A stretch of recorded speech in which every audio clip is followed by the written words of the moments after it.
Why? Why should we love our enemies? Why? Why should we love our enemies? One of my favorite basketball players is Kawhi Leonard. He is 6 feet 7 inches, and he is good with the microphone. Let me try to decide.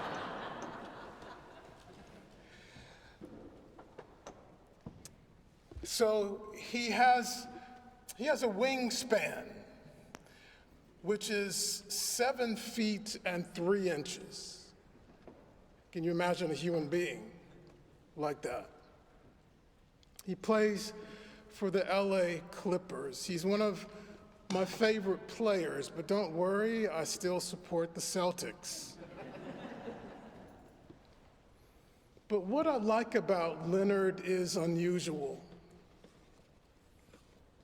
It's not really how he plays, it's how he runs, how he pursues his opponents.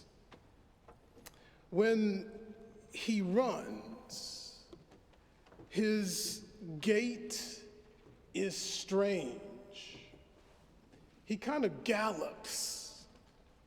And if you ever watch a game with Kawhi Leonard, you will see somebody who runs as if he is limping, but he is running fast.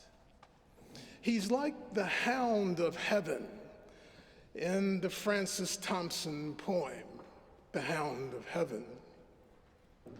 From those strong feet that followed after, but with unhurrying chase and unperturbed pace, deliberate speed, majestic instancy, they beat, and a voice beats more instant than the feet. All things betray thee who betrayest me. Leonard, he is unrelentless in his awkward running, his gallop, ever drawing nearer in the chase with unhurrying and unperturbed pace. This NBA basketball star reminds me of Jesus, slouched toward Bethlehem. In Jesus' awkward teachings, such as love your enemies, Jesus pursues us with unhurrying chase and unperturbed pace. Many times, we don't want this awkward Jesus. We become exhausted in our own flight from him. Jesus, with his deliberate speed and majestic instancy, requires us not only to need each other, but commands us to love each other. And more irritating, to love our enemies. Love your enemies. And that becomes an earworm, a catchy phrase that gets stuck in our heads. Earworms are a nuisance, but this one is common for us as Christians, or at least it should be. Love your enemy. This earworm, love your enemy, chases us down with the voice beat. All things betray you who betray me. The earworm, love your enemy, chases us down. It is the singular teaching that breaks through the human culture trapped in a violent world.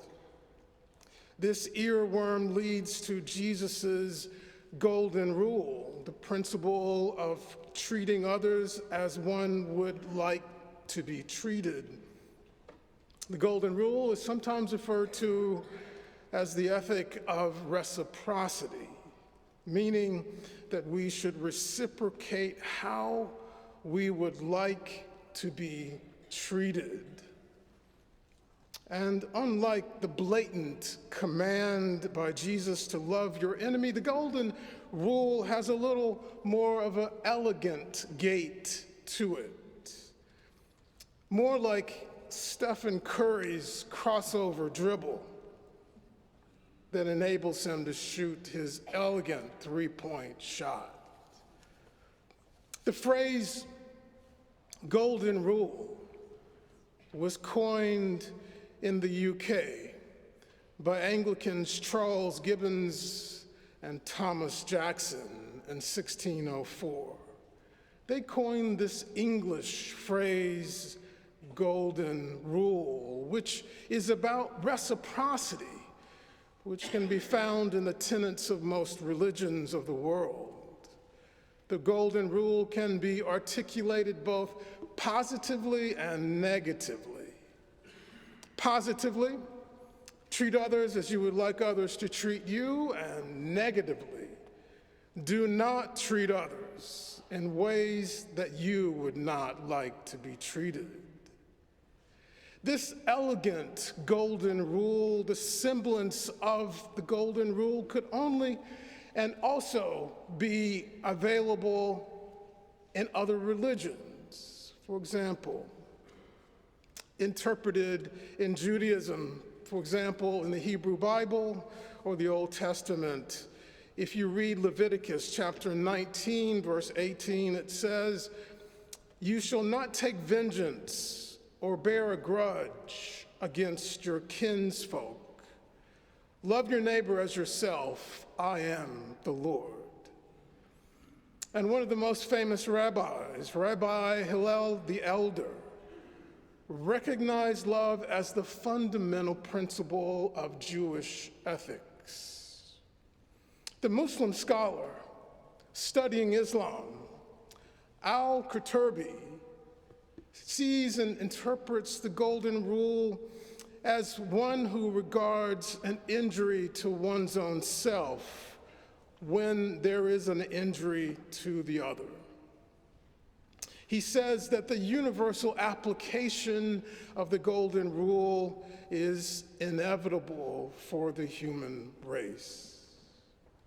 In Hinduism, one should never do another which one regards as an injury to one's own self.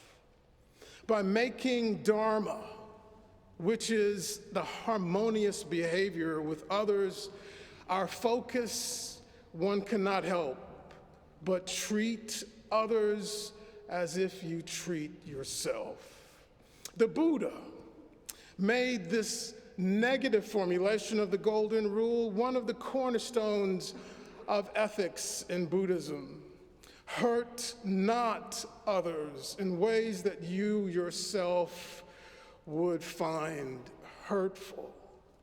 And lastly, otherwise I'd be giving you an interreligious course, the last reference I have is Jainism.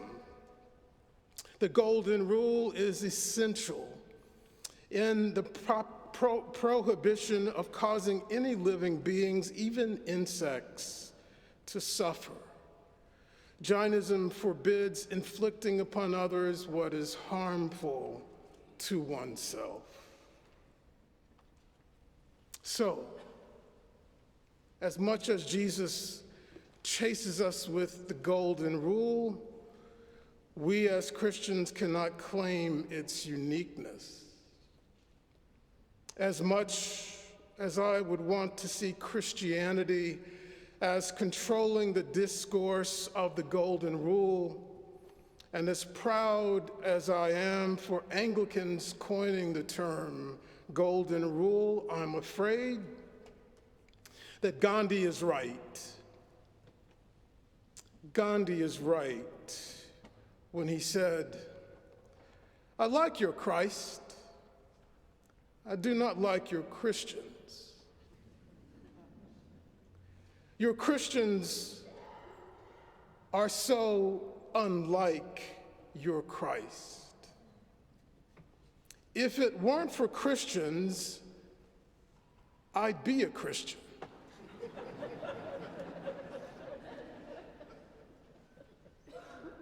All things betray you who betray me. This implies how Jesus chases us to move beyond the tribalistic gods of traditional human politics and culture to the awkward God of Jesus, whom St. Paul insightfully proclaims. But God proves his love for us in that while we were still sinners, Christ died for us. Much more surely then, now that we have been justified by Christ's blood, will we be saved through him from the wrath of God. For if while we were enemies, we were reconciled to God through the death of his Son, much more surely, having been reconciled, will we be saved by his life. What's unique to Christians is God on the cross. What's unique to Christians is God on the cross. Jesus on the cross. Jesus who reveals how the love of enemies heals our tribalism, creating one new humanity through this grit of Jesus moving, galloping toward a cross. And before going to the cross, Jesus gives us this earworm: love your enemies. But most of all, Jesus is becoming that earworm. Be merciful just as your Father is merciful. In other words, don't do to others as they do to you, but as you would have them do to you. James Breach, which I highly recommend to you, wrote a book called The Silence of Jesus. And he writes in that book this: Jesus is the most loving and least sentimental man one could imagine. Love your enemies is not sentimentality. This is something that goes right to the heart of it. Jesus says, do good to those who hate you, bless those who curse you, pray for those who abuse you, and watch what happens next. This is a recipe for destroying the little bundle of lies about myself and my society that came into existence the moment my tribe and I found somebody to hate. Following this injunction, love your enemies, is not just a nice thing to do.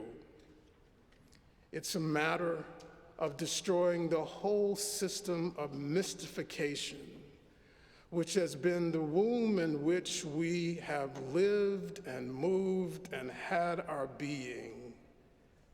It's the recipe for deconstructing the whole business of violence. I love Kawhi Leonard because he's got grit.